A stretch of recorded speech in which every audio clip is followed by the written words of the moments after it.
우리의 일상생활에서 없어서는 안 될 고속도로. 하지만 고속도로라는 표현이 무색할 만큼 상습적인 정체가 심각한 수준입니다. 원래 차가 많아요. 원래 왜 기억이가? 항상 이래요. 뭐 고가를 세우든가 말씀하신 대로 지하도로를 세우든가. 우리나라 경제 발전의 동력이자 지역과 지역을 연결해준 고속도로.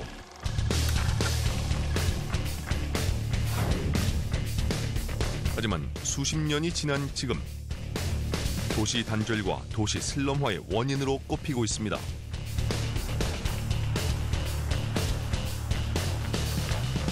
고속도로의 이용이 예전에는 지역 간 연결만을 위해서 이용이 되다가 지금은 도시 안으로 들어오다 보니까 고속도로가 도시 내부에서 시가지를 단절시키는 역할을 지금까지 해왔기 때문에 차량이 많이 다니는 소음이라든지 분진 문제 그리고 여러 가지 오염물질이 나오기 때문에 사람들의 건강에도 영향을 주게 되고요. 주요 선진국은 고속도로의 문제를 해결하기 위한 대안으로 스마트한 지하 고속도로를 건설 중입니다. 교통 분산과 환경 개선 등의 효과를 낳고 있습니다. Efectivamente, la carretera pasa por el subterráneo y se ha aprovechado la superficie que se ha recuperado para hacer un parque. 우리나라 역시 지하 고속도로 건설을 계획하고 추진 중에 있는데요.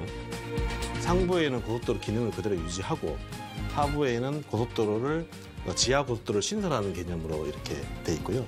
이게 이제 만약에 우리 뜻대로 다 순조롭게 다 이런 것이 완비가 돼서 된다면 그 통행 속도가 상당히 개선되는 효과가 있죠. 그래서 우리의 일상을 더욱 풍요롭게 할 지하 고속도로 시대를 준비하고 있는 그 현장으로 가봅니다.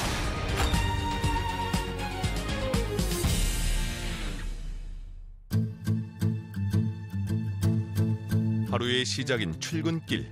오전 7시경 한남대교 남단. 경부고속도로 진입로 상황입니다.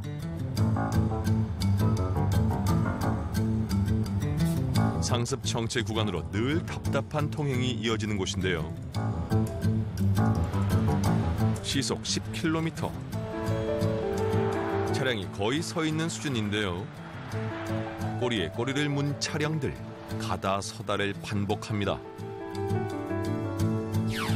우측 진입도로는 서울 고속버스 터미널에서 출발하는 고속버스들이 합류하면서 차량 정체는 더욱 심각해지는데요.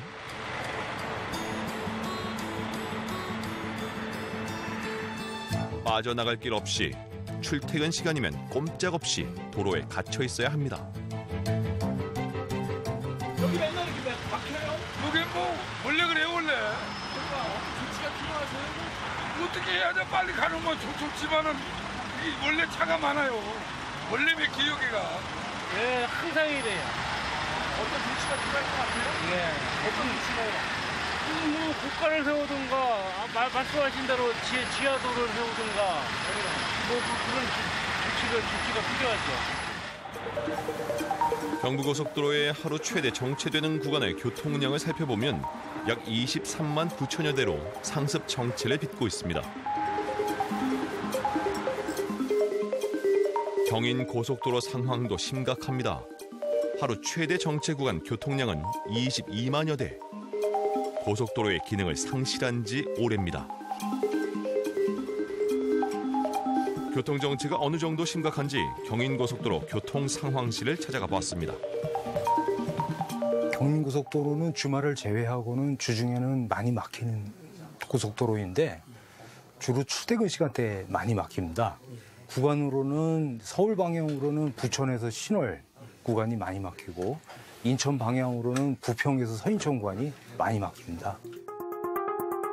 경인고속도로 서울 방향 새벽 6시대 영상인데요. 오전 10시까지 이렇게 정체가 이어지고 인천 방향 역시 출근 시간인 오전과 퇴근 시간인 오후 5시부터 9시까지 정체가 이어진다고 합니다. 답답해 하시고요. 그 상황실로도 민원 전화가 종종 들어오는 실정입니다. 어떤 민원 전화가 가장 많나요? 이거 요금을 내는데도 불구하고 좀 이게 고속도로의 기능을 못하는 게 아니냐 그런 좀 민원 전화가 자주 있습니다. 고속도로의 이용이 예전에는 지역 간 연결만을 위해서 이용이 되다가 지금은 도시 안으로 들어오다 보니까 도시 내의 소통망으로도 고속도로가 함께 쓰이고 있다는 거죠. 특히 경부 고속도로나 인천 경인 고속도로와 같은 경우가 지역 간의 연결보다는 지역 내의 간선 교통망으로서의 역할이 많아지다 보니까 그만큼 도로의 통행량이 증가하게 되고 그 막히는 정도가 점점 많아지기 때문에 지하 고속도로를 통해서 이를 해결하자라고 하는 부분이 있었다고 생각합니다. 우리나라 경제 발전의 원동력이 된 경부 고속도로. 그 역사의 시작은 1968년 2월 1일.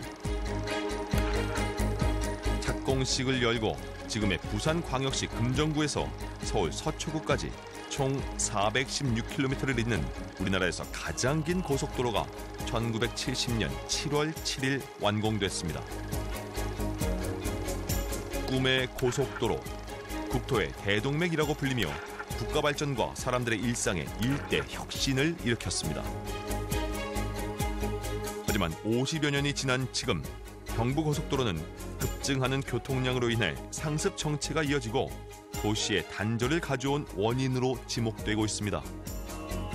도로가 지상에 노출되어 있다 보니까 또 인근한 지역에 주거지가 있고 이렇게 여러 사람들이 살고 있는 활동이 일어나는 곳이다 보니까 환경적인 측면에서 이 자동차가 만들어내는 여러 가지 환경적인 것들이 바로 그 오염이라든가 소음이라든가 이런 게 지상에 다 그대로 노출되고 있는 부분이 있어서 특히 고속도로와 같이 그동안 단절되었던 게 너무나 당연했죠. 그래서 도시 안에 있는 또 다른 섬처럼 느껴지던 그런 부분들이 있어서 이러한 문제를 지하 도로를 통해서 해결하고자 하는 그런 바람도 있었던 것이 또 다른 지하 고속도로의 어떤 필요성의 한 측면이라고 생각을 합니다. 경인 고속도로 역시 고속도로의 기능을 상실한 지 오래입니다. 경인 고속도로는 우리나라 최초의 고속도로로 인천과 서울을 가깝게 이어졌는데요.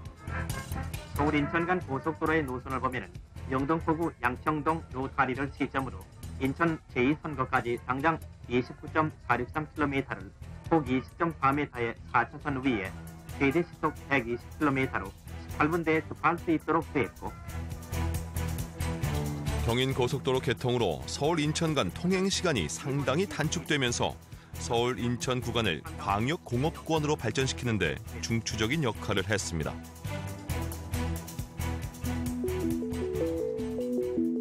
하지만 계속되는 차량 증가로 고속도로의 기능은 상실하고 도시화가 진행되면서 도시 한가운데를 가로질러 지금은 도심 단절의 원인이 되고 있습니다.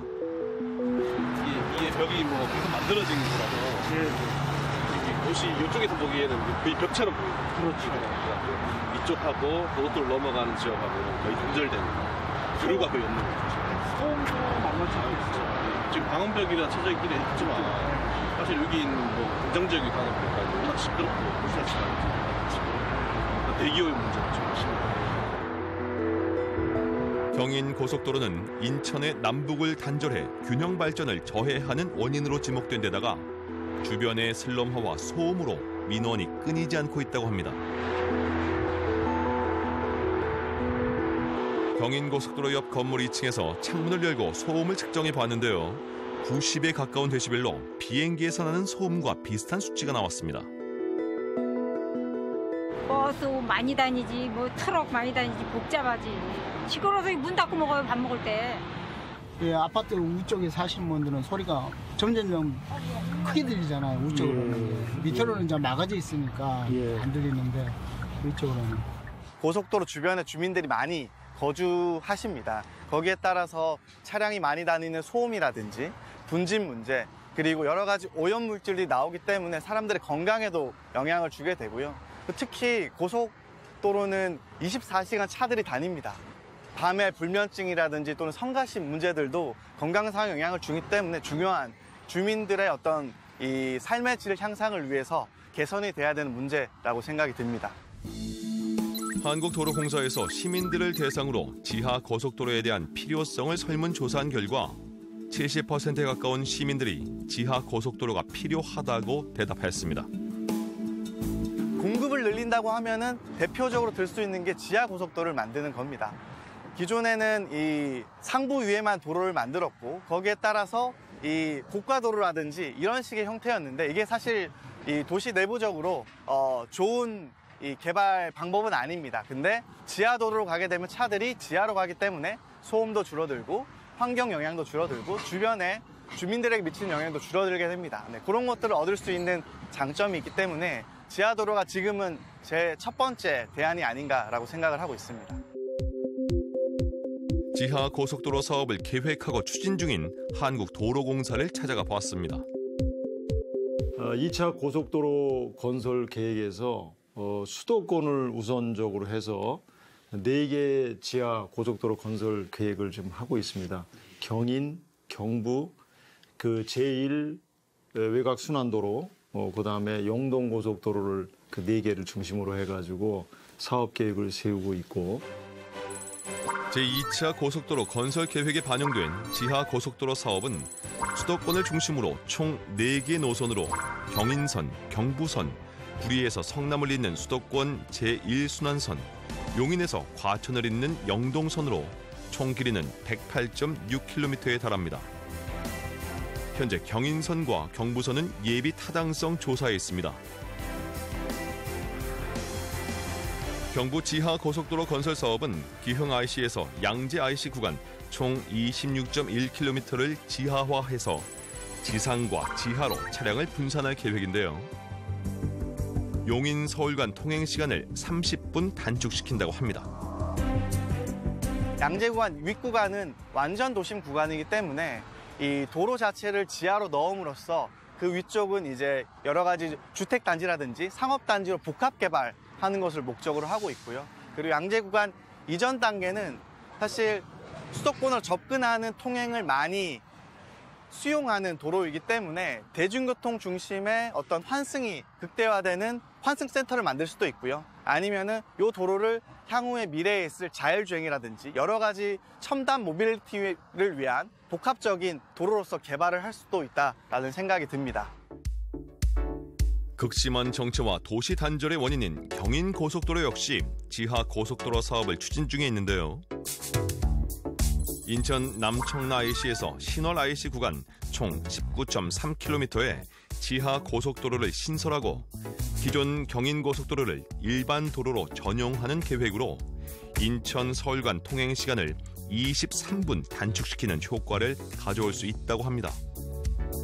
저희가 경인 지하 고속도로를 계획하면서 영종도에 있는 인천공항까지 접근성을 또 개선하는 기능도 생각하고 있습니다. 그러다 보니까 경인고속도로보다 서측에 있는 이 청라동 지역을 시작점으로 잡아서 전체적으로 서울에서 인천공항까지 제일 빠른 길로 만들기 위해서 지하고속도로를 시점을 여기를 잡았습니다.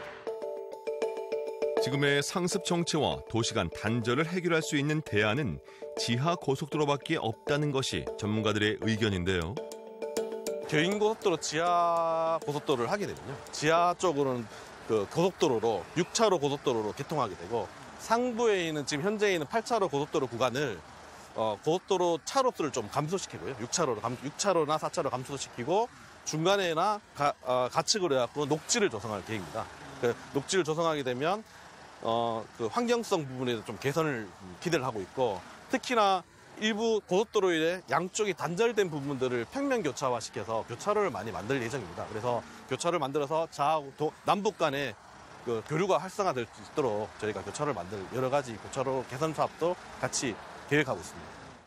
이게 이제 만약에 우리 뜻대로 다 순조롭게 다 이런 것이 완비가 돼서 된다면 굉장히 효과가 크죠. 안전도 담보가 되면서 교통 정체를 해소할 수 있는 거 아닙니까? 그래서 그 통행 속도가 상당히 개선되는 효과가 있죠. 그래서 나라별로 차이는 있습니다만 스페인 같은 경우에는 지하 7, 80m까지 내려가고 우리는 보통 한 3, 40m 대심도라고 그러는데 그 밑에서 이루어지는 그 흔치 않은 공사이기 때문에 굉장히 많은 그 어려움이 예상이 되죠. 스페인 마드리드시는 15년 전 도심의 강 주변 지상 도로를 전면 지하화했습니다. 도로 위 지상에는 서민을 위한 공원이 조성됐고 상습적인 교통 정체가 해소됐습니다. Efectivamente, la carretera pasa por el subterráneo y se ha aprovechado la superficie que se ha recuperado para hacer un parque. 뿐만 아니라 매연도 사라져 쾌적한 도시로 변모했습니다. Sí, efectivamente, no tiene nada que ver con lo anterior, donde había coches, ahora hay árboles y se supone que lo que es el ambiente y la contaminación ha disminuido porque está soterrada.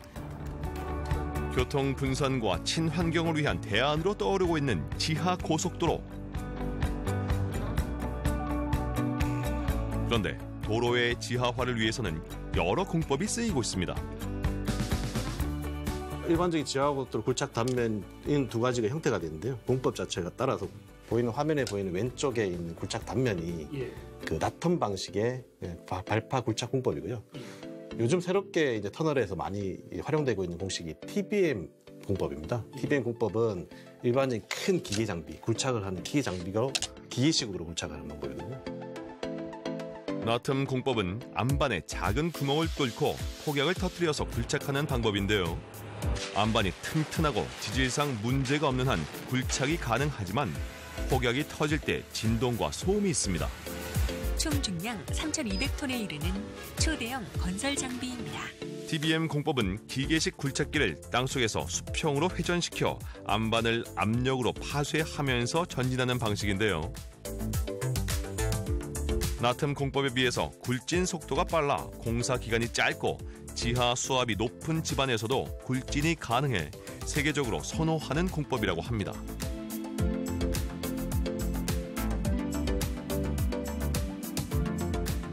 TBM 공법은 그 진동 소음이나 이런 부분들이 굉장히 강점이 있습니다.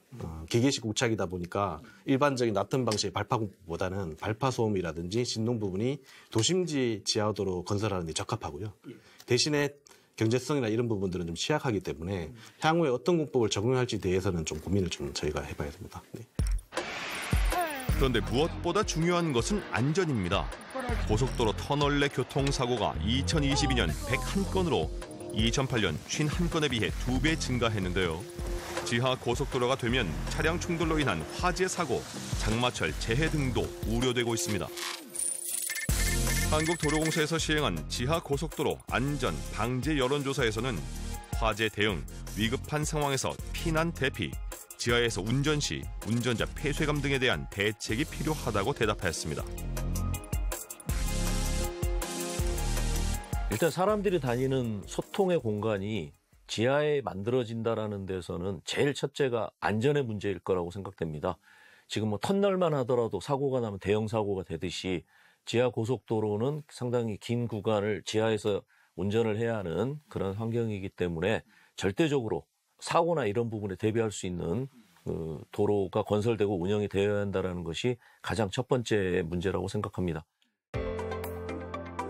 공사가 한창인 방아다리 터널은 경기도 하남시 초이동부터 서울 강동구 고덕동까지 총 길이 3.99km 구간으로 도심지를 가로지르며 지하에 지어지고 있는데요. 이 도로는 세종 포천간 고속도로로 내년 말 개통을 목표로 건설 중에 있습니다.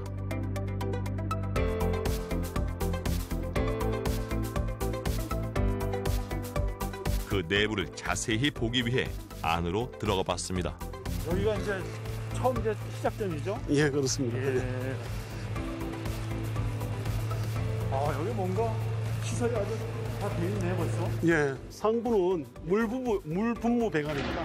물 분무 배관이고 하부에 있는 건 소화전이 되겠습니다. 화재 시에 물 분무 배관에서 물이 나오도록 되어 있습니다. 밑에는 그러면은 수전을 이제 들고서 물을 뿌릴 수가 있는. 예, 그렇습니다. 소화전을 빼서 불을 뿔 수 있는 그런 그 장치입니다. 예. 저 위에는 이렇게 두 개의 터널이 있는 것처럼 보이네요. 예, 그 풍도 슬라브라고 해서 상부는 바람길입니다. 상부 바람길. 아, 이게 바람길이에요? 예, 바람길이 되겠습니다. 그리고 하부는 차량이 다닐 수 있는 그런 구조로 되어 있습니다. 평상시에는 터널 내에 오염된 공기를 정화하기 위해서 신선한 공기를 보내주는 그런 역할을 하고 있습니다. 화재 시에는 그 터널 내 매연을 배연할 수 있는 그런 기능을 하기 위해서 풍도 슬라브를 설계했습니다. 화재 시에는 집중 배연을 하기 위해 터널 상단에 위치한 풍도를 개방하고 통도 슬라브에는 50m 간격으로 배연 댐퍼가 설치돼 연기와 유독가스를 배출합니다. 도심지 같은 경우는 그 시점과 종점이 주민들이 밀집되어 거주를 하기 때문에 시종점으로 오염된 공기를 배출하게 되면 주민들의 민원이라든가 그런 게 많기 때문에 실질적으로 나쁜 공기를 밖으로 배출하지 않고 정화해서 내부에서 순환시키도록 그렇게 되어 있습니다. 일단 크게 터널 내 안전을 위한 중요 시설물이 있는 쪽으로 가보았습니다. 굉장히 높은데요, 위치가. 요 공간입니다. 상부에서 공기가 내려와서 좌우측으로 분배되어서 갑니다. 그렇죠. 늘 외부에 신선한 공기가 유입되고 위급시 지상과 연결된 대피 공간도 있습니다. 예, 이 공간이 엘리베이터를 설치하는 공간입니다. 비상시에 운전자들이 대피할 수 있는 그런 공간입니다. 좌측에는 계단, 우측에는 엘리베이터를 설계하고 있습니다. 여기가 어디입니까? 극기소입니다. 극기소. 비상시 지상으로 대피할 수 있게 설계됐고 계단 아래에는 홍수에 대비한 시설이 갖춰져 있습니다. 터널 도로 좌우측에 배수관이 있습니다. 상부의 물을 여기 모아서 이 물을 상부로 다시 이제 빼내는 그런 역할을 하고 있습니다. 외부와 연결된 계단을 통해 밖으로 나가봤습니다. 도심 한복판으로 어렵지 않게 나올 수 있었는데요. 이렇게 이렇게 이제 밖으로 나온다 이거죠? 예, 그렇습니다. 대피하시면 옆에 지금 대학병원 위치하고 있습니다. 그래서 좀 몸이 안 좋으신 분들은 대학병원으로 바로 갈 수도 있고 아니면 귀가할 수도 있고 이렇게 되어 있습니다. 그러니까 도심지니까 이게 좀 가능한 얘기네요. 안전한 지하 고속도로를 만들기 위해 앞으로 해결해야 할 과제가 남아 있습니다. 아마 이게 이제 우리 예정대로 예타가 끝나고 또 타당성 조사 들어가고 뭐 기본 설계든가 실시 설계 들어가는 과정 속에서 점점 더 이제 좀 안전화시키면서 진행이 되기 때문에 수도권의 교통 정체를 굉장히 완화시키면서 이제 안전성 있게 하는데 최선의 목표를 두고 있어서 좋은 기대 효과를 가질 것으로 생각합니다. 우리의 일상을 바꿔놓은 고속도로는 또 한 번의 혁명을 준비하고 있습니다. 보다 여유롭고 안전하고 친환경적인 지하 고속도로. 지하 고속도로가 만들어갈 우리의 미래가 기대됩니다.